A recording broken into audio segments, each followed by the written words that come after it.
Son histoire paraît trop belle pour être vraie. C'est pourtant ce que vous entendrez de la bouche de milliers de jeunes Français venus chercher du travail à Londres. Théo Rampal est arrivé de Marseille. En seulement quelques jours, il a trouvé un emploi et en à peine quelques mois, il est devenu manager de ce bus qui propose des afternoon tea roulants. L'évolution que j'ai eue ici, le fait de ne pas être limité en termes d'heures, limité en termes de salaire, en termes de responsabilité, ceci en 5 mois, c'est impossible en France. Peu de limites et dans tous les sens. Théo Rampal a été embauché par ce salon de thé. Le patron aussi est français, mais ici en Angleterre, il a pu engager plusieurs employés sous un contrat bien particulier, le 0 heure. On ne vous garantit pas que vous allez travailler 40 heures, 35, 20, 12. Ça s'appelle les contrats à 0 heure. Et moi, je dois avoir 5-6 employés qui sont en contrat à 0 heure. Et quand il n'y a pas de travail? Eh bien, quand il n'y a pas de travail, il n'y a pas d'emploi.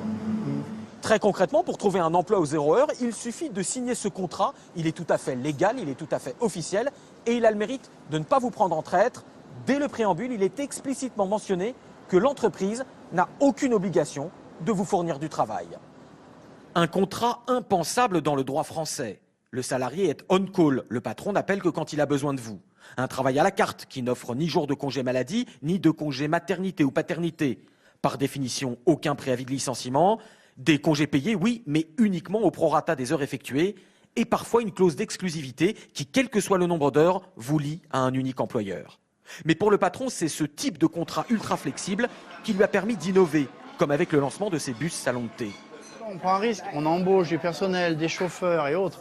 Et on se dit, si on peut avoir un contrat, que si jamais ça marche moins bien ou pas, on puisse rétrograder. Et nous, on n'a pas cette épée de Damoclès sur les épaules. D'ailleurs, les employés font généralement 30 heures plutôt que 0 et se disent tous très satisfaits.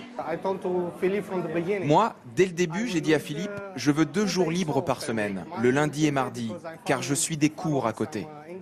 Je ne me sens pas du tout exploité. Ce contrat me permet de faire toutes mes autres activités. Les chiffres sont là. Au Royaume-Uni, le chômage est presque 2 fois plus bas qu'en France et les 0 heures sont bien adaptés aux jeunes, aux étrangers et aux étudiants. Le problème, c'est quand ils deviennent le contrat de toute une vie. Car même le service public y a recours, comme cette université qui emploie ce professeur. Ça fait 12 ans que je travaille au 0 heure dans cette université. Vous vous retrouvez dans une insécurité totale. Résultat, c'est très dur de souscrire un prêt, de louer un logement, car les banquiers ou les propriétaires n'ont pas confiance quand ils voient qu'on est un contrat 0 heure. Le nouveau chef de l'opposition, Jeremy Corbyn, a promis d'entrer en guerre contre les 0 heures. Mais avec plus d'1,5 million de contrats de ce type dans le pays, il ne sera pas facile de revenir en arrière.